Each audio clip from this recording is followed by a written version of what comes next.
Del Consorcio Gastronómico Mercado del Río, Nicolás Romero Ordeñana, a quien le agradecemos por atendernos a esta hora. Y rápidamente acá en Guayaquil, de alguna manera, ¿cuál es el nivel de afectación que esta medida adoptada por la CONAIE y que está cumpliéndose desde el día lunes, pues ha tenido, sobre todo en lo que tiene que ver con este punto emblemático que tiene nuestra ciudad? Bienvenido, buenos días.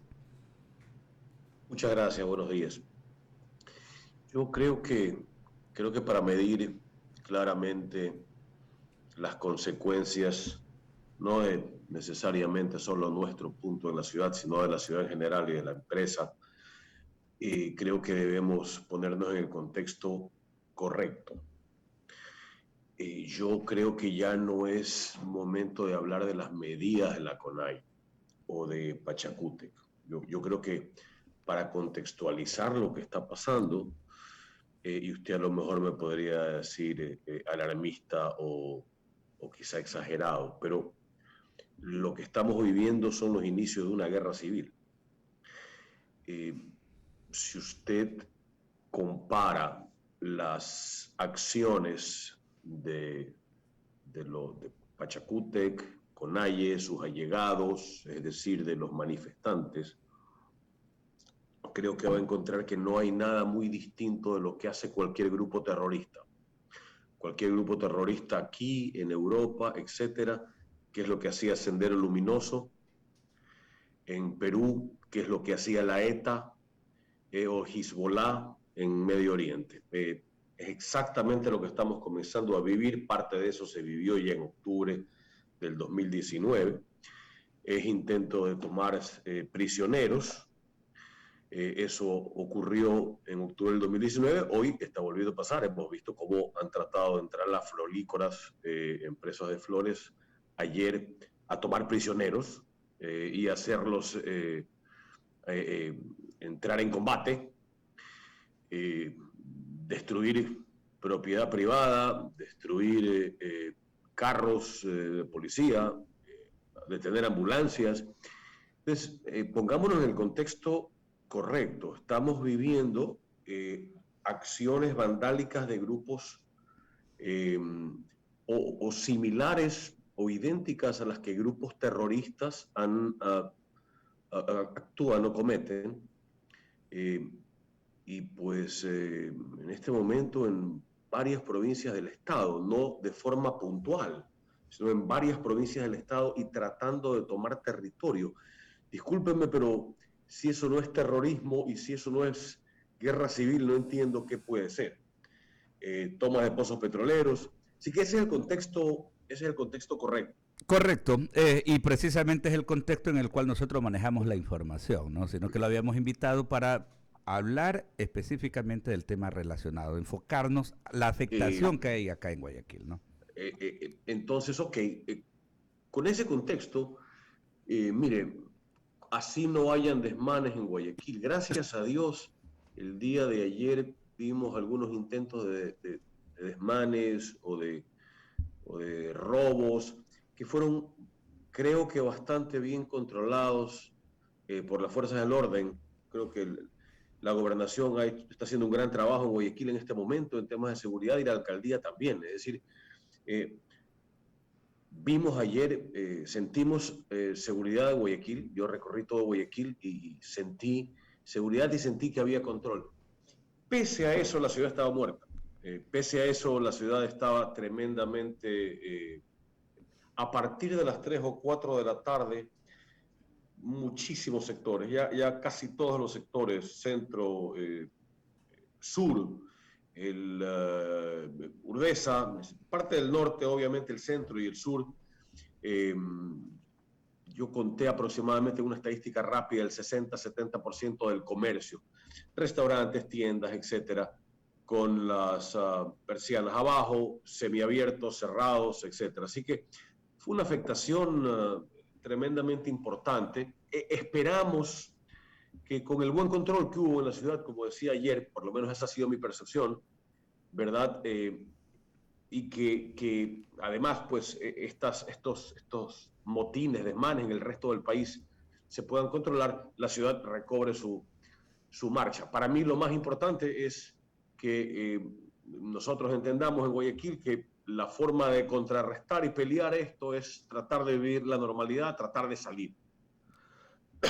Claro que sí, y tal vez complementar, no complementar solamente con algo, ingeniero Nicolás Romero Ordeñana, no con el hecho de no caer, porque ayer se caí en el pánico también un poco por dejarnos arrastrar por las benditas redes sociales, ¿no?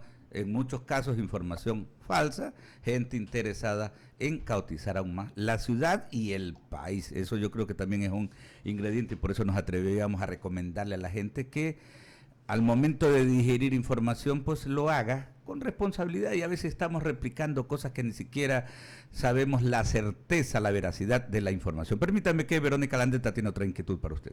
Ingeniero Romero, buen día. El sector de los restaurantes, de las cafeterías, en fin, el sector turístico, ¿no?, que comprenden muchos otros grupos, definitivamente fue uno de los más golpeados en la pandemia y pues por más que se ha podido dar algunos incentivos, entiendo yo que este sector no ha logrado recuperarse del todo. ¿Cuál es la situación en la actualidad de este sector frente definitivamente a la respuesta de que ya tenemos 100% de presencialidad y que por estas situaciones muy coyunturales, pues al momento hay cosas que se interrumpen, pero obviamente que esperamos que vuelva a la normalidad por completo? ¿Cuál es la situación actual del sector? ¿Qué es lo que se ha podido rescatar? ¿Qué es lo que se ha podido reactivar? Yo creo que, para hacer una precisión a su comentario, la parte de que pese a que se han dado algunos incentivos no es correcta. Okay. El sector restaurantero, creo que el sector comercial también, en general no ha tenido ningún incentivo de parte del Estado, absolutamente ninguno. Ni créditos, ni vía CFN, ni vía Banecuador, ni subsidios, ni ningún incentivo fiscal. Eso quería dejarlo claro. No ha existido absolutamente ningún incentivo. Luego de esa aclaración, yo le diría que el sector, obviamente, luego de una depuración, porque no quebró menos del 20-25% del sector durante los 2 años de pandemia. Creo que gracias a Dios, incluso muchos de los que tuvieron que cerrar y liquidar o algunos han podido revivir o resucitar su negocio. La ciudad venía recobrando un ritmo que todos sabemos pues que tuvo ciertos paros y ciertas caídas nuevamente por el Omicron, etcétera, pero nos encontramos con estas no mal llamadas protestas, sino estos actos criminales que estamos viviendo hoy en día, en un momento, sobre todo en Guayaquil, terrible, porque los últimos probablemente 2 meses de este año fueron muy duros para el comercio en general y para nuestro sector de servicios, cafeterías, restaurantes y tal, por el brote de delincuencia que tuvimos. El mes de mayo fue un mes muy duro porque por primera vez, luego de una recuperación de meses y meses por COVID, las ventas se estancaron o esa recuperación se estancó producto de este brote de violencia. Entonces nos comienza a coger estos actos criminales de Conalle y de Pachacútec en un momento malo, porque como le digo, el mes anterior Claro. estaba comenzando a ser terriblemente lento producto de la delincuencia. Ahora vivimos más delincuencia todavía, ya a nivel país, con estos grupos organizados. Y no terminamos definitivamente pues de reactivarnos por completo. Lorena Vaque continúa. ¿Cómo le va, Nicolás? Muy buenos días, Lorena Vaque le saluda. Justamente usted dijo algo, no hemos recibido incentivos, el gobierno no nos ha apoyado en tema de préstamos, de créditos. Ok, entonces, ¿cómo podría? Ustedes ya han entablado diálogos, se han sentado a conversar al respecto. Efectivamente, el sector turístico, hotelero, de restaurantes, gastronómico, a nivel país, se ha visto afectado. Han tenido que cumplir medidas, han tenido que reinventarse dentro de las instalaciones por el tema de COVID, mayores bioseguridad para los clientes, han tenido que poner estas cosas de plástico que se tuvo que poner en el 2020-2021. Han sido cambios importantes y esos cambios generan gastos, generan egresos. ¿Cómo ustedes, se han llevado a cabo? También ha habido pérdidas, entiendo yo, no sé si tiene el porcentaje de restaurantes que han cerrado a causa de esto, y si se han sentado a mesas de diálogo con el gobierno para ver cómo podrían tal vez blindarse o mantener una sostenibilidad dentro del sector. Bueno, sí, nos hemos sentado con el gobierno, ahí tengo que ser justo, el ministro de Turismo nos ha apoyado dentro de sus capacidades. ¿Y a qué me refiero con esto? Él fue el que incorporó un artículo en la ley aprobada en diciembre, por el medio del cual el IES y el SRI estaban obligados a refinanciar deudas del sector contraídas por moras contraídas entre el 2020 y 2021. Y nos ha estado apoyando en el seguimiento de esto. IES y SRI han desoído esta ley desde que se aprobó por 5 meses. Los 5 meses siguientes no acataron la ley, no acataron y no aceptaron ninguna de las solicitudes hechas. Recién en mayo comenzaron a aceptarlas y todavía no las contestan. Es decir, estamos 6 meses y pico y todavía no las contestan. Y el ministerio nos ha estado ayudando en ese seguimiento. Entonces, ahora eso es una ayuda bastante pequeña. Si usted se pone a ver Perú, no hablemos de Estados Unidos ni de Europa, pero Perú, Colombia, los fondos de ayuda al sector fueron más de $700 millones a través de préstamos. El sector no pide subsidios. Nosotros, la empresa privada y por lo menos guayaquileña, estaba acostumbrada a no vivir del subsidio, sino de su trabajo. Entonces, lo que nosotros le requerimos al gobierno en su momento fue ayuda vía fondos de préstamos a 3 y 5 años, no al 17%, obviamente, sino a menores tasas. Pero no tuvimos suerte. Mire, en este país, uno de los problemas, creo yo, y hay varios, hay bastantes, pero uno de los problemas es que muchas veces para ser oído hay que tener capacidad de tirar piedras. Si usted se pone a ver los bananeros, por ejemplo, que han comenzado a recibir subsidios o van a recibir subsidios, es decir, pago por la fruta no exportada, por una terrible guerra de causa de fuerza mayor que está mermando sin duda sus ingresos por 20-25% de sus ventas, y lo cual es absolutamente cierto y es terrible. Bueno, nosotros estuvimos con 100% de las ventas cerradas por 3 meses y en el primer año de pandemia perdimos el 65% o 60% de las ventas totales. Y en los 2 años o año y medio perdimos en total el 50 al 40% de nuestros ingresos totales. Eso genera unas pérdidas que no se van a poder recuperarse hasta el 2024, quizá. Pero hay un sector que tiene capacidad de bloquear carreteras y tirar piedras, y entonces, ante la más mínima eventualidad y fuerza mayor, recibe apoyo.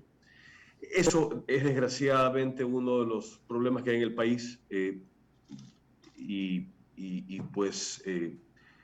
creo que hace daño. Creo que hay que tener la capacidad de oír, así los sectores no tengan esa capacidad de influir políticamente.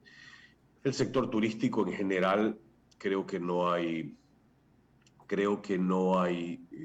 duda, creo que es difícil poner en tela de duda que es el más golpeado en la pandemia, ¿verdad? El sector hotelero, el sector más allá de mi sector al que represento, el sector restaurantero, el sector hotelero, el sector de operadores turísticos, miren, estuvieron totalmente parados meses de meses.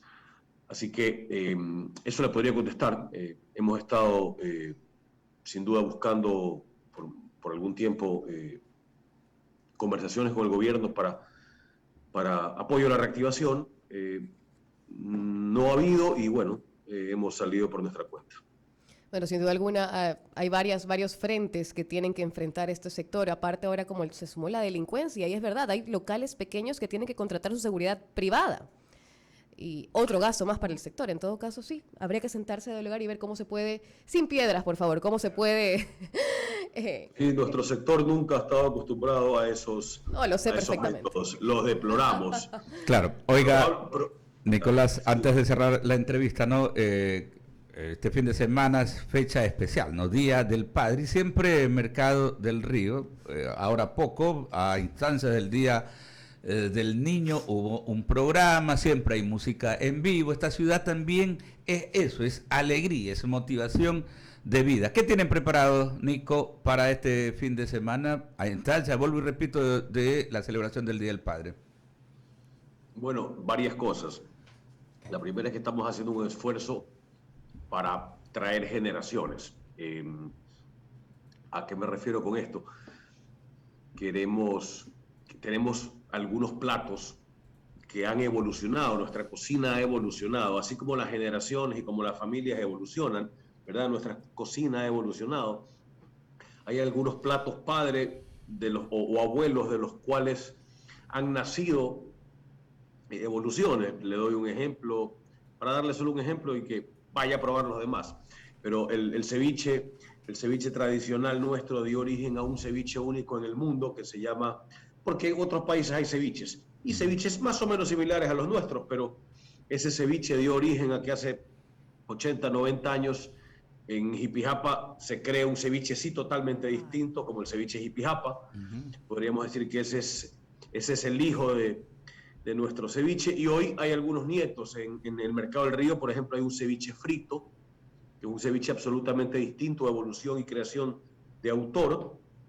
Entonces nuestra cocina ha evolucionado, así que tenemos estos platos mostrándose y en oferta, y estamos premiando a las personas que vayan con sus padres y con sus hijos. Queremos tener a 3 generaciones en el mercado. Queremos ver al abuelo, al padre y al nieto comiendo ahí en sus familias, así que tiene descuentos especiales quien vaya con su padre y con su hijo al mercado, más allá de la típica música en vivo, sin duda. Claro.